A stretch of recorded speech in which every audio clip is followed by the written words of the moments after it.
아멘. 네, 오늘은 시험과 구원이라는 제목으로 하나님의 말씀을 계속해서 살펴보겠습니다. 성경은 곳곳에 고난이라고 하는 주제를 많이 기록해 놓았습니다. 왜 고난을 많이 기록하고 많이 거론하는 걸까요? 신자가 믿음을 가지고 한 인생, 한 평생을 산다는 것은 그만큼 힘들고 어려우며 때론 많은 고난을 가져다 주기 때문일 것입니다. 죄로 얼룩진 인생을 사는 것만으로도 참으로 수고스러운 인생임에도 불구하고 믿음 때문에 고난을 받는다고 하니 더없이 부담스럽게 느껴지는 것이겠죠. 그래서 교회 역사를 살펴보면 수많은 성도들이 배교하였다라고 기록을 하고 있습니다. 그래서 바울 서신만 자세히 읽어봐도 이 배교에 관한 부분에 대해서 바울이 설명하고 있는 말씀들이 곳곳에 기록이 되어 있는 것을 볼 수가 있죠. 그 이유는 교우들이 이제 하나님을 떠나게 된 사건들이 초대교회 안에서도 상당히 많이 있었다는 것을 확인할 수 있는 것이죠. 칼빈은 성경이 말하는 성령 회방죄는 배교라고 하였습니다. 하나님의 은혜를 일시적으로 맛보았으나 이내 돌아서 우상을 섬기는 사람들은 배교자여 그들은 하나님께 용서받지 못할 것이라고 단언을 합니다. 여러분, 진짜 성도는 누구일까요? 베드로는 진짜 성도란 고난 가운데서 하나님의 섭리를 볼 수 있는 사람이고 고난 가운데서 하나님에 대한 믿음을 더욱 굳게 지키는 사람이라고 가르치고 있습니다. 하지만 이러한 신앙을 우리 스스로가 가진다는 것은 정말 어렵고 참으로 힘든 문제입니다. 거의 불가능하다라고 말할 수가 있겠죠. 여기 누가 고난을 좋아하겠습니까? 그 누구도 고난받는 것을 좋아하는 사람이 없습니다. 그것은 우리의 노력과 수고만으로 되는 일이 아니라는 사실을 말하는 것이죠. 그래서 제가 지난주에 말씀을 드렸듯이 근본적으로 우리에게는 하나님의 선택이라는 것이 있어야 하고 또 4절에 말하고 있듯이 하나님께서 그의 많으신 긍휼로 우리를 거듭나게 하셔야만 우리는 이러한 신앙을 지키고 보존하며 계속적으로 강화할 수 있다라고 말씀을 드린 겁니다. 또한 이러한 하나님의 선택과 긍휼 안에는 주님께서 우리에게 장차 주실 종합적인 축복, 구원과 유업이라고 하는 상급이 기다리고 있기 때문인 것이죠. 유업은 구원뿐 아니라 하나님께서 우리에게 주시는 종합적인 복을 뜻한다라고 말씀을 드렸습니다. 선의 원천이신 하나님께로부터 나오는 가장 좋은 것들이라고 할 수가 있겠죠. 이 모든 것들이 우리를 위하여 예비되어 있다는 사실을 항상 마음에 간직하며 살아가는 자들이 그리스도인이다. 바로 이 사실로 인하여 우리는 소망하고 오늘 이 고난의 자리에서 인내하며 믿음을 잘 지켜가고 있는 것입니다. 따라서 우리가 가지지 말아야 될 생각이 하나 있다면 나는 평안한 중에서 잘 믿다가 구원을 받겠다라는 생각을 가지지 말아야 한다는 것이죠. 이 세상에서도 평안하게 살면서 또 믿음을 지키다가 구원을 받겠다는 이러한 생각은 사실상 긴밀히 들여다보면 세속성을 가진 생각입니다. 여러분, 아브라함이 갈대아 우르에서 평안히 살면서 주님을 믿었습니까? 우리의 조상 아브라함은 우르에서 하나님의 부르심을 받고 모든 것을 버려두고 나그네의 삶을 시작하게 됩니다. 그러니까 어떻게 보면 메소포타미아에 있을 때 하나님이 아브라함을 부르시지 않았다면 거기서 좀 더 평안하고 안정적으로 살아갈 수 있었다라고 말씀을 드리는 거예요. 오히려 하나님이 아브라함을 부르셔서 복의 약속을 주심으로 말미암아 시작되어지는 주제가 고난이었다라고 말씀을 드릴 수가 있겠죠. 아브라함은 후기에는 정말 많은 축복들을 받았지만 그의 전체 인생을 놓고 보자면 고난을 받으며 살았던 모험 같은 인생이었습니다. 베드로전서가 기록될 당시에 수많은 성도들이 하나님의 말씀을 지키기 위해 역사의 현장에서 이슬로 사라졌습니다. 로마 황제가 통치하던 시대에 종종 굶주린 사자와 짐승의 먹이가 되었던 그리스도인들도 상당히 많이 있습니다. 그리스도를 위한 고난이라고 하면 이러한 박해와 핍박 속에서 믿음을 지키는 것으로만 국한해서 생각할 수 있는데 사실은 그리스도를 위한 고난은 이런 박해를 받는데 믿음을 지키는 것으로만 딱 선택적으로 취사 선택하여 이것이 고난이다라고만 말할 수는 없다라고 하는 것이죠. 이것만을 그리스도의 고난에 참여하는 것이라고 한다면 오늘 우리 시대에 있는 이러한 고난이 거의 없는 지경입니다. 그러니까 우리가 살고 있는 이 형편은 사실은 자유를 주고 그 안에서 자발적으로 하나님을 섬기고 있는 평안한 상태의 신앙생활을 하고 있는 것이죠. 언제 다시 올지 모르겠으나 지금은 우리가 이러한 고난에 들어와 있지는 않습니다. 그래서 제가 오히려 말씀을 드리는 것은 고난 가운데 현대 그리스도인들이 믿음을 지키는 삶이라는 것은 초대교회의 사자의 밥이 되거나 또 화형을 당하거나 처형을 당하는 초대교회 그리스도인들의 삶과 모습으로만 국한하지 마시고 우리는 이것을 어떻게 적용하냐면 아브라함의 삶과 야곱의 삶으로 적용하는 겁니다. 그리스도를 위하여 고난을 받는 삶은 아브라함과 같은 삶이고 야곱과 같은 삶이다. 이렇게 말씀을 드릴 수가 있겠죠. 박해와 핍박이 몰려올 때 믿음을 지키며 순교하는 것도 고난이지만 고난은 우리 인생 속에 매우 다양한 종류로 자리를 잡고 있다라고 하는 사실이죠. 믿음을 가지고 있는 이상 고난은 다양한 종류로 우리에게 찾아옵니다. 그래서 신자에게 고난은 어떤 신학자는 구름처럼 몰려온다 이렇게 말을 했거든요. 성도에게 고난은 구름처럼 몰려온다. 그러므로 우리는 평안히 살며 믿음을 지키다가 구원받겠다라고 생각하기보다는 하나님의 섭리에 순응하며 믿음 때문에 내게 다가오는 고난 앞에 잠시 근심하면서도 기쁘게 여기며 살아가겠다라고 다짐해야 할 것입니다. 가만히 제가 생각을 해봤어요. 믿는 사람과 믿지 않는 사람들의 차이를 생각해 봅니다. 우리 모두는 사실상 죄와 사망으로 운명으로 낙인된 사람들입니다. 그래서 모든 인간을 향해 성경은 기본적으로 버림받은 자들로 묘사하고 있어요.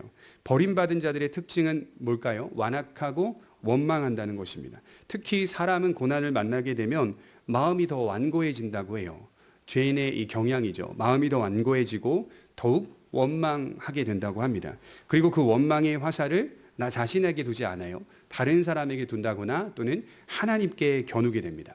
그러나 하나님의 택하심을 입은 자들은 하나님의 섭리를 바라보며 순응합니다. 그래서 오늘 설교를 준비하면서 오래전에 봤던 그림 하나가 딱 떠오르더라고요. 제가 오래전에 봤던 그림이 어떤 그림이었냐면 한 어린아이가 한 초등학생 정도 그 정도밖에 되지 않은 어린아이가 엄청 큰 소의 고삐를 잡고 시골길을 걸어가고 있는 그림이었어요. 소는 어른이 고삐를 잡든 아이가 고삐를 잡든 그저 순응하며 차분하게 걸어갑니다. 하나님의 섭리를 믿는 그리스도인의 모습이 저는 이와 같다라는 생각을 했어요. 마음이 완악해지고 원망하는 자들이 아니라 내가 하나님의 섭리를 믿기 때문에 그저 순응하며 차분하게 걸어갑니다. 순응이라는 말은 체념이 아닙니다. 오해하시면 안 돼요.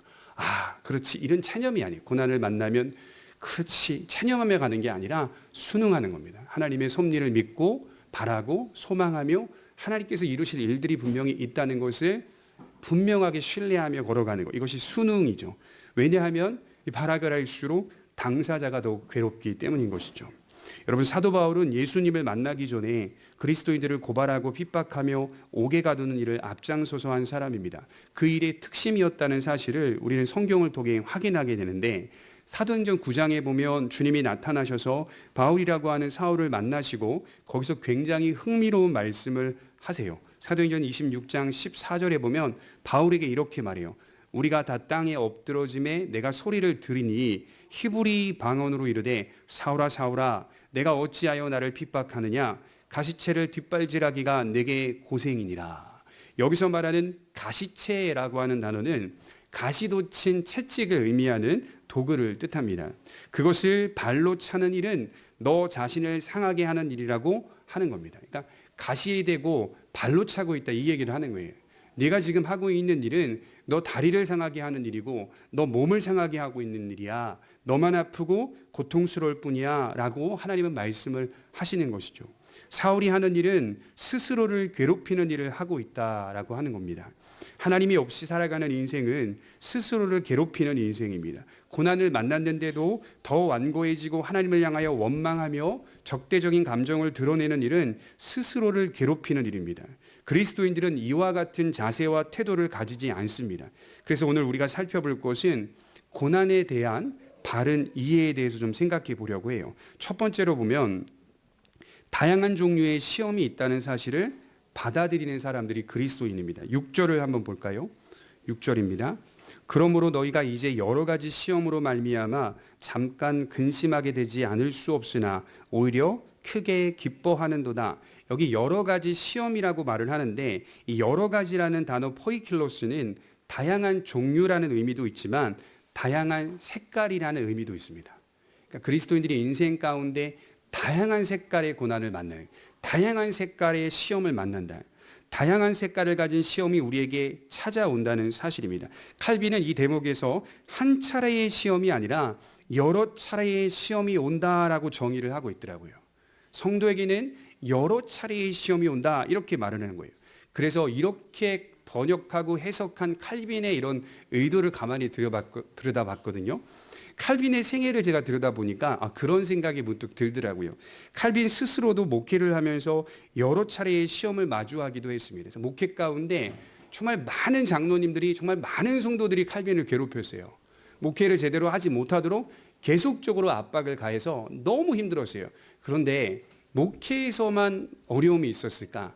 여러분, 칼빈을 오해하시면 안 돼요.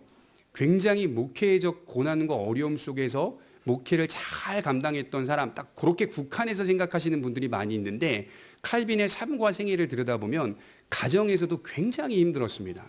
그의 삶과 가정 속에 일어난 일들이 굉장히 어려웠어요. 잠깐 말씀드리면, 이 칼빈이 이들레트라고 하는 사모님과 결혼을 하게 되는데요.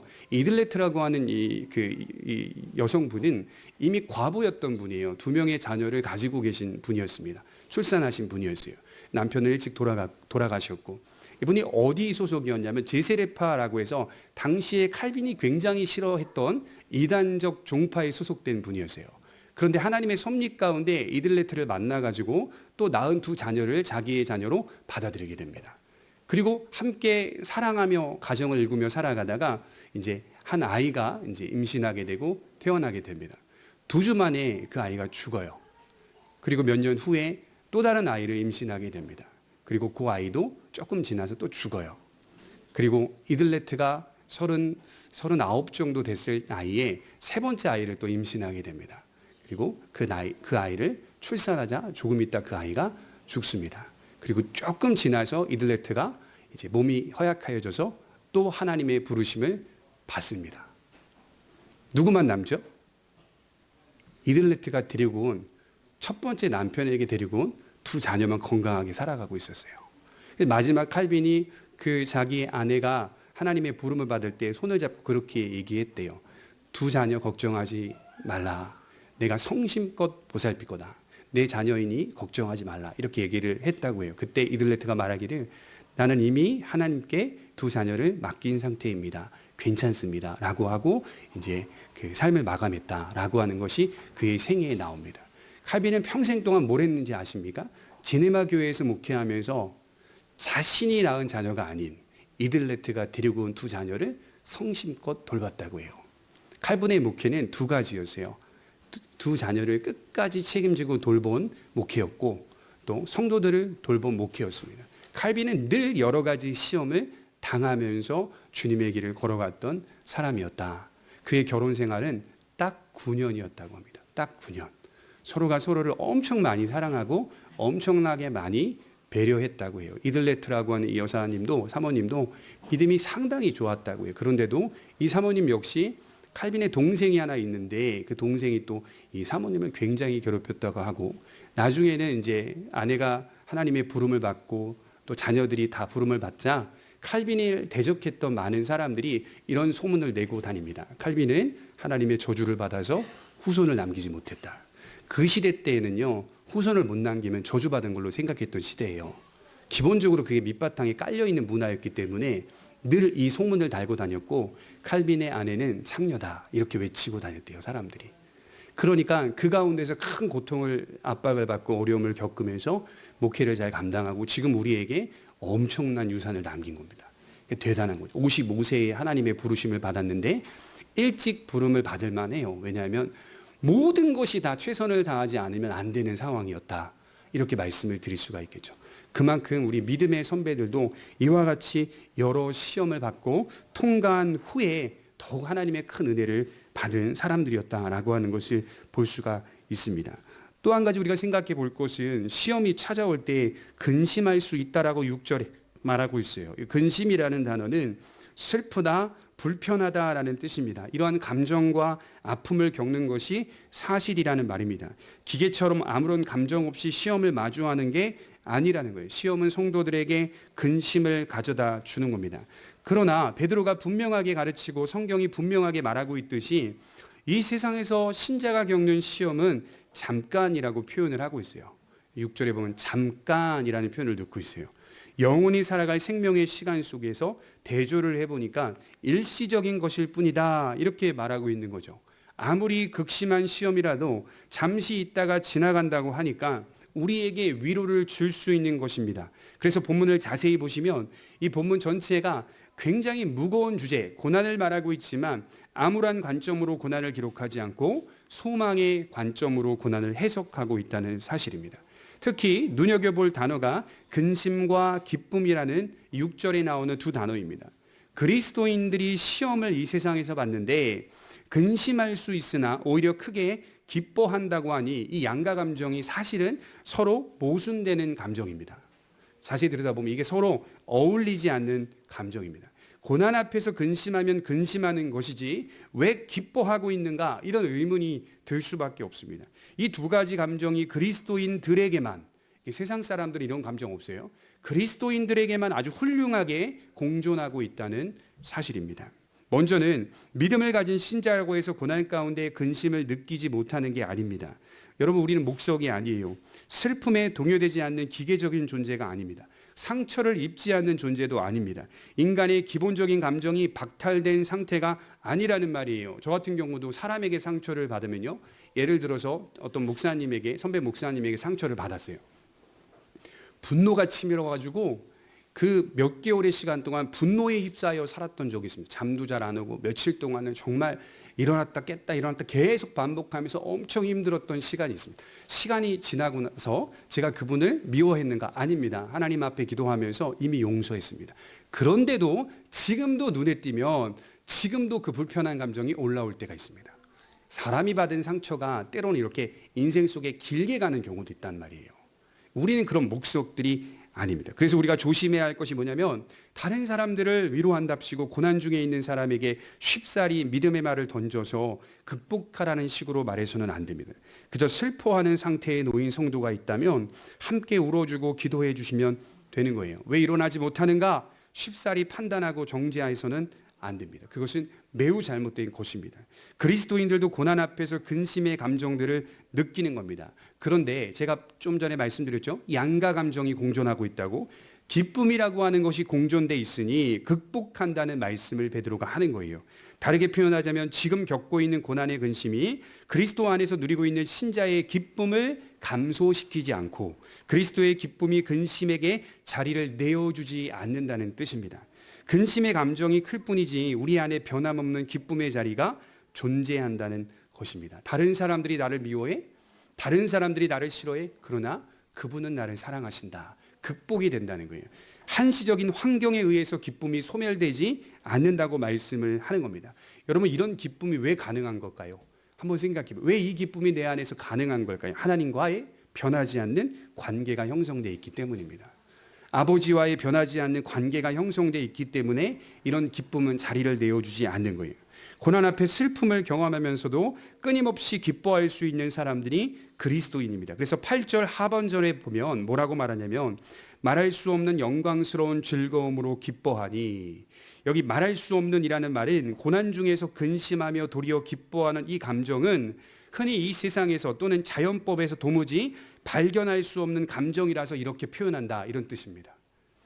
이 세상을 살면서 이런 감정은 조금 더 발견할 수 없다는 거예요. 그러니까 말하는 게 말할 수 없을 정도로 정말 이해하지 못하는 기쁨이 내 안에 자리를 잡고 있더라, 이런 표현을 하는 것이죠. 이런 영리적인 현상은 지극히 신비한 일이라는 말씀을 하는 겁니다. 말을 할 수 없을 정도로 특이한 감정이 우리 속에 자리하고 있다는 뜻입니다. 그래서 우리가 조심해야 할 것은 완전히 좌절해서는 안 돼요. 신자 속에 이와 같은 기쁨이 근심을 극복할 수 있게 하니 우리의 믿음이 이러한 방향으로 흘러가도록 주의를 기울여야 합니다. 그래서 그리스도인들이 극복을 항상 어떻게 하죠? 십자가로 합니다. 나 위로받아야겠다. 친구들 만나고. 나 위로받아야겠다. 또 내 편에 서 있는 사람들 만나고. 이 일반적인 사람들의 방법이에요. 그리스도인들은 그것으로 극복이 안 돼요. 그건 더 허무하게 만드는 것입니다. 공허하게 만드는. 우리의 기쁨은 십자가로 일어납니다. 십자가로 소망을 갖습니다. 십자가로 기대하게 되는 그런 믿음으로 발전해 갑니다. 두 번째로 생각해 보는 것은 시험에는 목적이 있다는 사실입니다. 우리 7절을 한번 볼까요? 7절 같이 읽겠습니다. 시작. 너희 믿음의 확실함은 불로 연단하여도 없어질 금보다 더 귀하여 예수 그리스도께서 나타나실 때에 칭찬과 영광과 존귀를 얻게 할 것이니라. 자, 그리스도인이 받는 시험은 이런 성격입니다. 믿음의 시험입니다. 그냥 시험이 주어진 게 아니라 그리스도인들에게는 믿음의 시험이 주어지고 있다라고 생각하시면 돼요. 고난만 충분히 느끼는 시험이 아니라 시험으로 인하여 목적이 달성된다는 사실입니다. 그래서 우리 유명한 연예인 중에 유재석 씨는 고난을 만날 때 항상 속으로 되뇌인다고 하잖아요. 이 또한 지나가리라. 그러니까 이게 저도 되게 인상 깊어가지고 계속 생각이 많이 날 때가 있는데요. 이게 일반적인 자연인들의 좋은 방법입니다. 이 또한 지나가리라. 그리스도인들은 그렇게 생각하지 않습니다. 이것을 통하여 내가 열매를 맺는다. 이것을 통하여 내가 하나님의 목적으로 더욱 가깝게 가고 있다라고 하는 사실로 믿음을 갖습니다. 본문에서는 그것이 궁극적으로 구원이라고 말하고 있고, 왜냐하면 구원이 인간에게는 가장 중요한 문제이기 때문입니다. 분명 구원을 달성할 것이지만 그 표대를 향한 과정 속에는 하나님께서 목적을 이루시는 어떠한 일이 우리 속에 존재하고 있다라고 하는 것이죠. 여러분, 이 일은 우리의 신앙 인격에 맞춰져 있습니다. 믿음은 그 초점이 어디에 있죠? 너가 아니라, 다른 환경이 아니라, 다른 사건이 아니라 나의 인격 속에 있습니다. 내 영혼에 있습니다. 믿음의 참된 능력은 외부로 표출되는 것이 아닙니다. 한시적으로는 외부로 나타날 수 있겠으나 믿음의 능력은 언제나 우리 속에 있습니다. 인격의 그 초점이 맞춰져 있다라고 하는 것이죠. 여기 7절에 금이라고 하는 주제가 등장을 하는데, 이 금은 예나 지금이나 가장 귀한 물질입니다. 여러분 그거 아세요? 온전한 금, 순도가 뭐 100%는 사실은 없다고는 하지만 아주 깨끗하고 순도가 아주 깊이가 있는 이 금은요, 사람이 녹여서 먹어도 된다고 해요. 먹어도 해를 입지 않는다고. 고대 사본들 보면 사람들이 금을 먹는 경우도 있어요. 먹어도 전혀 해를 입지 않는 것이 금이라고 하는 재료라고 합니다. 그만큼 금은 이 세상에서 가장 가치 있는 물질입니다. 그런데 그런 금도 7절을 자세히 들여다보면 불로 연단하다 보면 사라지더라 이렇게 말씀을 하고 있어요. 금도 역시 마침내는 닳아 없어진다라는 표현을 하고 있는 겁니다. 그러나 고난으로 연단을 받은 신앙은 닳아서 없어지지 않고 영원히 존속이 되며 오히려 빛을 낸다라고 말씀을 하고 있습니다. 여긴 두 가지 의미가 있겠죠. 하나는 믿음의 연단을 뜻합니다. 금은 실제로 2번 불에 연단한다고 해요. 한 번은 불순물을 제거할 때 불로 제단을 합니다. 다른 한 번은 금의 순도를 결정할 때 또 그렇게 제단을 한다고 해요. 우리의 믿음에 적용할 수 있는 과정이 나타나고 있죠. 시련이라고 하는 것은 성도들에게 불의 연단을 뜻합니다. 이것을 통하여 우리의 인격에 불순물들이 나오게 되는 것이죠. 우리 속에 있는 불신앙의 요소들은 오늘 이 자리에서 예배를 드리고 있어도 여전히 우리 속에 존재하고 있습니다. 부인할 수 없어요. 믿음을 가졌다고 해서 예수 때문에 온전한 상태가 된 것이지 우리 자체로는 지금도 인격적인 변화가 일어나야 할 필요성이 있는 자들이죠. 하나님 앞에서 순수하고 깨끗한 믿음이 돼야 하는 것이죠. 나의 믿음이 진짜인가? 거짓인가? 이것을 어떻게 구분할 거예요? 내 믿음이 참인지 거짓인지 여러 방식으로 구분은 할 수 있지만, 여러 방식으로 확인은 할 수 있지만, 제일 중요한 확인이 그리스도인들이 시련을 만났을 때입니다. 고난을 만났을 때 내 믿음이 참인지 거짓인지가 드러납니다. 하나님은 우리 인생 속에서 불신앙의 요소들을 제거해 가실 것입니다. 고난받고 있었던 베드로 시대의 그리스도인들 입장에서 우리가 무슨 연단받을 일이 있나? 그래서 막 현수 막 걸어놓잖아요. 초대교회로 회복하자. 이게 그 회복이 뭐냐면 이 핍박을 견뎠던 그리스도인들의 참된 신앙으로 회복하자. 그럼 이제 저는 그런 질문을 던지는 거죠. 그들과 같이 신앙을 회복한다고 해서 그들의 신앙의 상태가 그럼 온전한 상태인가? 이렇게 물어보는 거예요. 정말 이들은 우리가 존경하고 칭찬받을 만한 대상이잖아요. 그런데 그들에게 연단받을 또 다른 연단이 필요하지 않다라고 말을 할 수 있는가? 과연 그들이 완전한 상태의 믿음에 인격적 변화가 전혀 필요 없는 상태의 믿음에 놓여 있는가라고 물어봤을 때는 의심이 되는 거죠. 그렇지 않다라고 말을 하는 것이죠. 그들은 지금 견디고 인내하고 있습니다. 그런데도 불구하고 베드로는 그들에게 뭐라고 말하냐면 너희는 변화될 필요가 있다 이렇게 얘기를 하는 거예요. 잘하고 있잖아요. 연단받고 있고 갑바도기아의 그 동굴 속에서 지하도시 만들어서 믿음 잘 지키고 있잖아요. 그런데 베드로는 말하기를 너희는 변화되어야 할 사람들이다. 계속 얘기하는 거예요. 여전히 그들에게도 불완전함과 부패한 성향이 남아있다라고 하는 사실을 분명하게 가르치고 있다는 것이죠. 여러분, 하나님 편에서 볼 때는 그런 박해와 핍박 속에서 믿음을 지키고 있는 그들조차도 연단을 받아서 제거해야 할 불신앙의 요소가 있다라는 거예요. 하나님은 그 일을 어느 시대에나 그리스도인들에게 하셨던 것입니다. 시련을 통하여 그리스도인들은 참된 믿음으로 더 분명하게 서게 되는 목적을 갖는 것이죠. 또 다른 하나는 믿음이 금보다 귀하다라고 하는 사실을 분명하게 말씀하고 있습니다. 7절의 전체 핵심은 믿음이 금보다 낫다, 귀하다라고 하는 사실을 말하는 거죠. 금은 누구나 할 것 없이 이 세상에서 가장 귀한 물질입니다. 금을 많이 가지고 있다는 것은 부를 나타내고 명예를 나타내며 권세를 나타내는 겁니다. 고대 유적들을 보게 되면 금들이 많이 출토되는데 거기에 여러 금장신구들이 많이 나옵니다. 또한 무덤들을 파보면 시신이 입은 옷이나 착용한 장신구에 금이 많이 붙어 있습니다. 학자들은 그것들을 통해서 당시 그 사람이 사회적 지위를 가늠해 볼 수 있다라고 해요. 어느 정도의 지위를 가진 자인지 이런 금장신구들을 통하여서 가늠해 볼 수 있다라고 해요. 자, 어느 지역에서 금이 나온다고 하면 예나 지금이나 사람들은 그곳에 몰려갑니다. 그래서 미국이 처음에 초창기에 개척된 역사를 보면 금이 많이 발견되는 지역들이 있었대요. 그러면 이제 서부 영화들을 보면 그 서부 영화들에 굉장히 황량한 지역에 마을들이 형성돼 있잖아요. 왜 거기에 형성돼 있을까? 그 고민이 궁금하지 않으세요? 거기 보면 왜 거기에 형성되냐면 대체로는 금이 나왔기 때문이라고 합니다. 거기에 좋은 광석들이 나오기 때문에 그곳으로 몰려가서 거기에 마을을 형성을 한다라고 해요. 그렇게 많은 사람들이 몰려들어 마을이 형성되고 평생에 걸쳐서 금을 채굴하는데 모든 에너지를 쏟습니다. 그것이 가장 가치 있다라고 여기기 때문이죠. 베드로는 지금 우리의 믿음이 금보다 귀하다는 사실을 말해주고 있어요. 성도 개개인의 인생 속에서 금이 아니라 믿음이 가장 귀하다는 사실이 흘러나와야 한다는 것을 말하고 있는 겁니다. 그러니까 잘 살고 못 살고가 중요한 게 아니라 살아보니 금보다 믿음을 가지는 것이 가장 큰 축복이라는 사실이 흘러나와야 하는 것이죠. 제가 며칠 전에 이제 목사님들을 만나서 대화를 하는데 청라에서 목회를 하는 목사님을 만나서 대화를 하게 되었는데요. 이 청라 안쪽으로 깊이 들어가 보면 거기 고급 단독주택들이 많이 몰려있는 그런 지역이 있다라고 해요. 그곳에 사는 한 아이가 주일학교에서 전도를 받아서 자기의 교회에 나오게 되었는데 그 아이가 그러더랍니다. 옆집에 사는 친구의 형은 자살했어요, 목사님. 이렇게 말을 하는 거예요.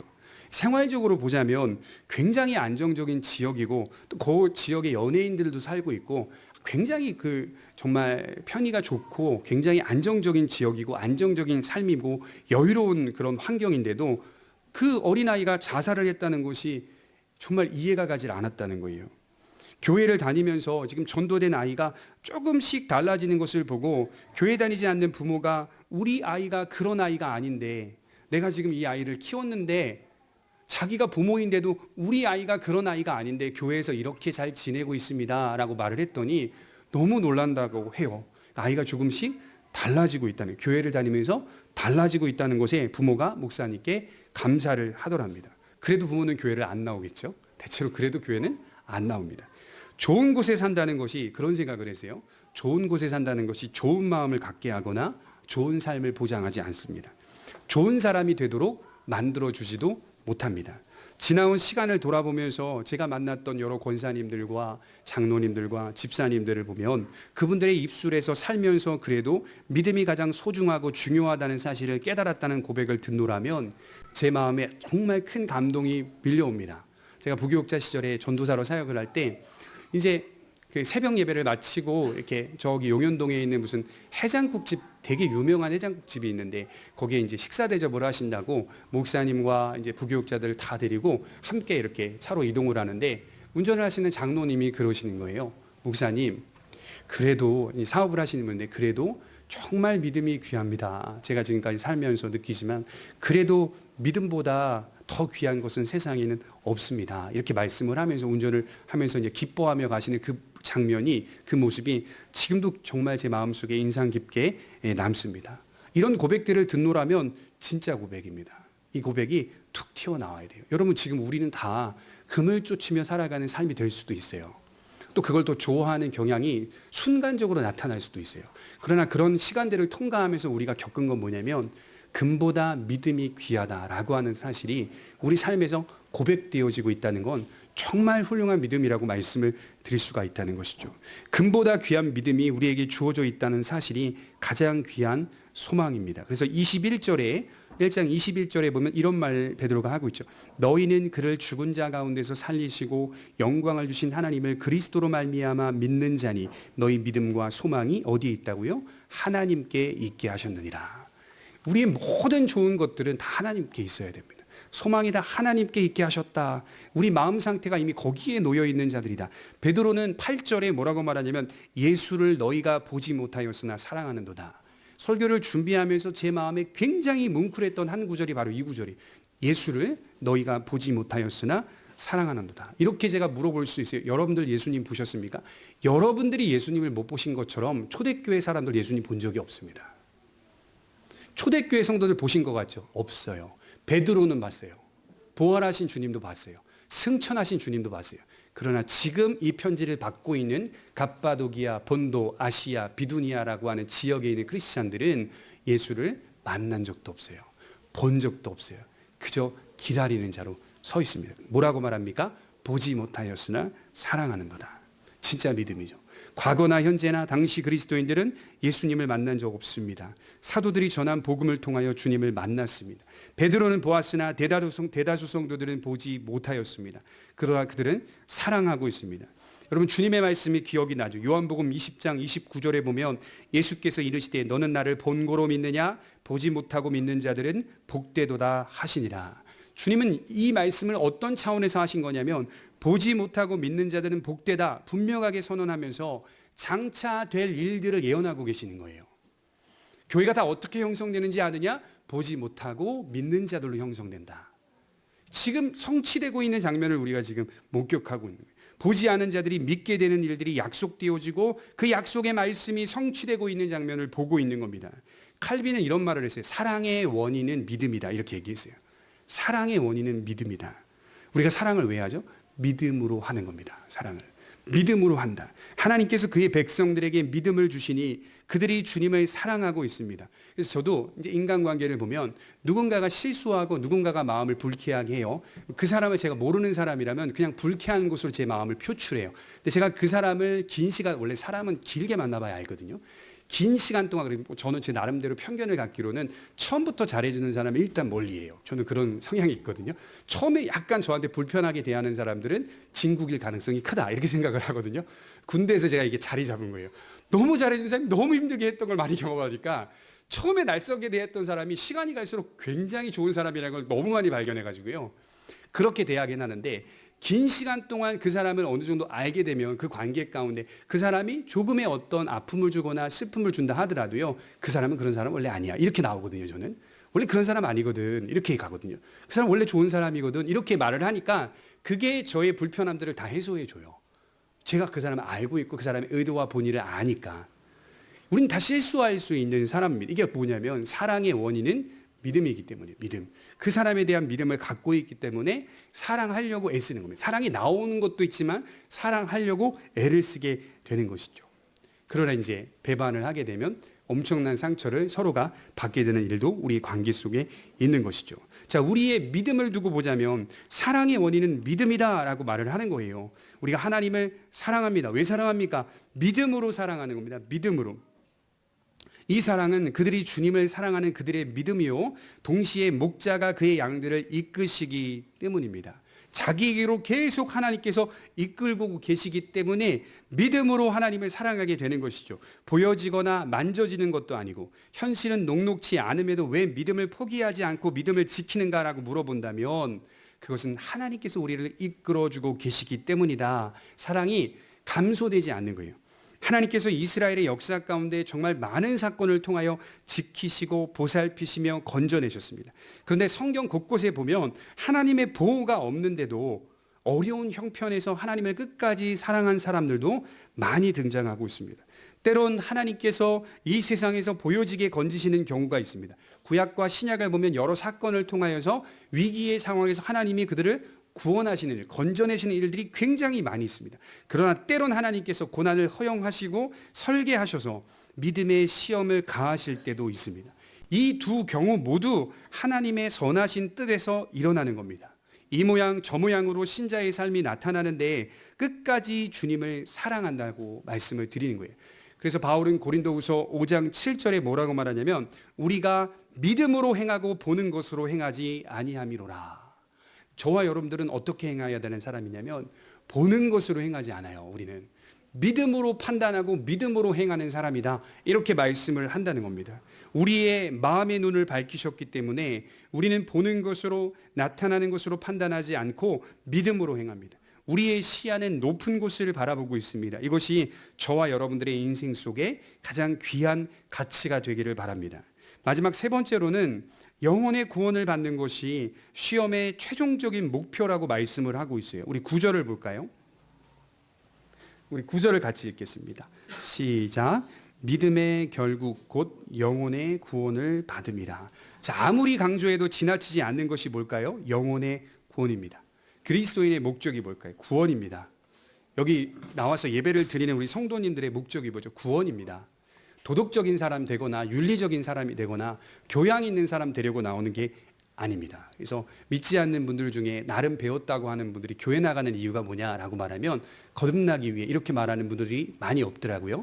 물론 예수님을 잘 믿는 사람도 있지만 많은 경우에 어떤 분들은 교회 가서 뭐 귀동냥하려고 교양 있는 말 들으려고 유익한 말 듣잖아 라고 말하는 그런 이제 대학의 교수들도 있고 이런 학자들도 있더라고요. 저는 그런 분들 만나면 그렇게 말씀을 드리고 싶어요. 김창옥 교수님 강의 들으라.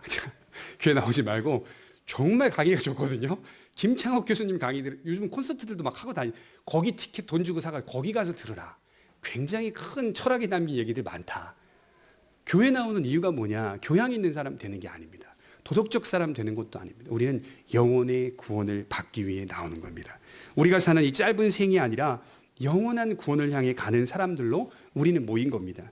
그래서 이 짧은 육신의 생명이 결코 아니라는 사실을 주님은 매번 강조하고 있습니다. 마가복음 8장 37절에 보면 주님이 뭐라고 말씀하시냐면 사람이 무엇을 주고 자기 목숨과 바꾸겠느냐?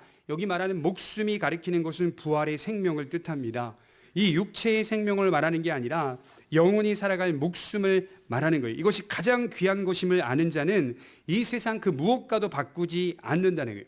나아가 마태복음 10장 28절에 보면 몸은 죽여도 영혼은 능히 죽이지 못하는 자들을 두려워하지 말고 오직 몸과 영혼을 능히 지옥에서 멸하시는 이를 두려워하라. 육체의 목숨과 영혼의 생명을 구분하는 말씀들이 상당히 많이 있어요. 예수님이. 그냥 잠시 살아가는 육체의 생명이 중요한 게 아니라 영혼의 생명이 중요하다. 요한복음 12장 50절에 보면 나는 그분의 명령이 영생인 줄 아노라. 주님이 뭐라고 말씀하시죠? 아버지의 명령은 영생인 줄 아노라. 이렇게 말씀을 하고 계세요. 마찬가지로 주님은 몸과 영혼을 계속 구분하시면서 가르치는 내용들이 많이 나옵니다. 이 세상 집권자들이 우리의 육체는 죽일 수 있지만 영혼은 죽이지 못한다라고 말씀을 하는 거예요. 영혼이 가장 중요한데 이 영혼은 하나님의 손에 있다라고 하는 것이죠. 우리가 받는 구원은 영혼 구원입니다. 본래 우리의 본질적인 생명은 어디에 있을까요? 영혼에 있는 겁니다. 육체의 본질적 생명이 없어요. 요즘 제가 많이 안타까운 것은 그리스도인들의 삶이 경건하지 못하기 때문에 반성한다는 차원에서 삶을 강조하는 것은 타당합니다. 왜 그리스도인들이 그렇게 살지 못해? 반성하자라는 차원에서 말씀을 가르치는 건 타당해요. 하지만 삶이 영혼 구원보다 중요하다고 바꿔치기 하는 것은 잘못된 겁니다. 높은 도덕적 삶이 있어야만 구원을 받을 수 있다는 가르침은 결국 행위 구원을 낳습니다. 영혼 구원은 우리의 행위와는 전혀 관계없이 예수 그리스도를 믿는 믿음으로 단번에 이루어지는 것입니다. 예수님을 믿는다는 것은 전적으로 그분이 하신 일을 믿는다는 것이고 그분만을 믿겠다라고 하는 철저한 다짐인 것이죠. 순도 100% 금이 온전한 것처럼 우리의 구원이 오직 예수를 믿는 믿음으로 이루어지는 것이지 거기에 물 한 방울 떨어뜨려 가지고 흐리게 만드는 게 아니에요. 조금이라도 인간의 공로를 거기에 집어넣어서 우리가 받는 영혼 구원을 흐리게 할 수 없어요. 그건 오직 예수 그리스도께서 하신 일과 그분이 누구시냐에 철저히 의존하고 있는 믿음에 달린 문제라는 거예요. 영혼 구원이 강조되는 것은 예나 지금이나 같아야 한다는 거예요. 그런데 어느덧 천국을 지나치게 비하해버리는 사람들이 나오고 있어요. 천국은 비하해요. 그냥 작은 문제야. 어차피 따놓은 당상이니 너는 어떻게 살아야 돼. 이렇게 강조하는 강단의 말씀들이 너무 많아요. 하나님의 나라를 작게 보고 이 땅에서 똑바로 살라는 말밖에는 못하는 겁니다. 아닙니다. 제가 배운 신학에서는 하나님의 나라를 충분히 보는 사람이 이 세상에서도 올바른 삶을 살 수 있는 겁니다. 충분히 강림을 기다리는 사람이 이 세상에서도 그런 의미를 가지고 올바른 삶을 살아가려고 부단히 노력하는 겁니다. 집중해야 할 것은 하나님의 나라이고 집중해야 할 것은 영혼의 구원입니다. 그래서 10절부터 12절까지의 말씀을 한번 들여다보면 다 설명할 수 없지만 10절부터 12절에 보면 이렇게 짚어주고 있어요. 이 구원에 대하여는 너희에게 임할 은혜를 예언하는 선지자들이 연구하고 부지런히 살펴서 자기 속에 계신 그리스도의 영이 그 받으실 고난과 후에 받으실 영광을 미리 증언하여 누구를 또는 어떠한 때를 지시하는지를 상고하니라. 이 섬긴 바가 자기를 위한 것이 아니요 너희를 위한 것임이 계시로 알게 되었으니 이것은 하늘로부터 보내신 성령을 힘입어 복음을 전하는 자들로 이제 너희에게 알린 것이요 천사들로 살펴보기를 원하는 것이니라. 무슨 말을 지금 하고 있는 겁니까? 구원의 역사가 구약으로부터 누적돼 왔다는 사실을 말해주는 거예요. 차분히 살피고 연구해보니 선지자들뿐 아니라 천사들까지도 하나님께서 그의 백성들의 영혼을 구원해 가시는 역사를 살펴보기를 원한다는 거예요. 성경의 가장 핵심적인 목적이 영혼 구원입니다. 이 귀한 구원의 역사가 지난 세기부터 지금까지 앞으로도 계속된다는 사실을 말하는 겁니다. 여러분, 왜 하나님의 의도를 바꿔치기해요? 인간이 왜 강단에서 성경은 하나님의 의도가 과거부터 신약 전체 시간과 미래까지 다 구원이라고 하는 분명한 주제를 가지고 누적시켜 왔는데 천사들까지도 영적인 존재까지도 살펴보기를 원하고 있는데 너희를 위한 구원을 베푸시기를 원한다고 하는데 왜 인간은 이걸 삶으로 바꾸어서 바꿔치기를 하고 있습니까? 굉장히 위험한 가르침이라고 볼 수가 있어요. 이 귀한 구원의 역사가 오늘도 우리의 삶 속에 이루어지고 있는 일이다라고 말씀을 드리는 겁니다. 기대하고 갈망하는 진정한 삶은 여기 이곳이 아니라 하나님의 나라에 있다는 사실을 확신하면서 신앙생활을 하셔야 하는 것이죠. 결론을 내리려고 해요. 이스라엘과 팔레스타인의 사태, 러시아와 우크라이나의 사태를 놓고 기도해야 합니다. 어떻게 기도하죠? 양쪽 다 놓고 기도하고 양쪽 다 구원이 필요하고 평화가 필요하다고 간구해야 됩니다. 먼저는 이 땅에서의 평화가 절실하다고 생각해요. 그래서 우리는 양쪽 모두를 놓고 기도해야 하며 그러면서도 하나님께서 악의 세력을 심판해달라고 간구해야 합니다. 그러나 우리가 가장 중요하게 기도해야 할 제목은 그들의 보호와 치유와 위로만이 아니라 그들 모두에게 예수 그리스도가 들어가도록 간절히 기도해야 합니다. 진짜 우리가 중요하게 놓고 기도해야 할 것은 그들 모두에게, 여러분 이스라엘이라고 하나님 잘 믿고 있는 줄 아세요?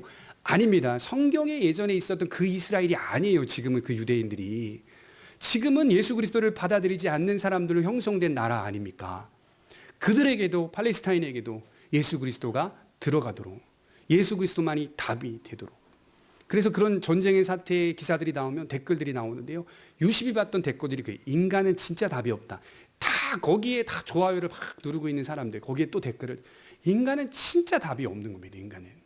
인간은 답이 없어요. 왜냐하면 인간 안에는 이미 자기에 대한 욕망, 자기에 대한 욕심이 가득 차 있기 때문에 이게 절제를 할 수가 없는 겁니다. 선이라고 하는 것이 다 상대적이기 때문에 이 선을 구분짓는 것이 누구는 10이요, 누구는 5요, 누구는 4요, 각각의 상대성이 있기 때문에 이게 타협점이 없는 겁니다. 그래서 예수님이 귀한 겁니다. 우리를 대신하여 인간의 몸을 입고 이 땅에 오신 예수 그리스도가 대안이 되는 겁니다. 인류의 대안은 예수 그리스도밖에 없다라고 하는 겁니다. 우리와 같이 그들 모두에게 영혼의 구원이 필요하다는 사실을 믿는 겁니다. 영혼의 구원은 인간에게 가장 중요한 문제입니다. 이러한 구원을 우리에게 주시고 그 구원을 보호하시는 하나님께 감사할 뿐입니다.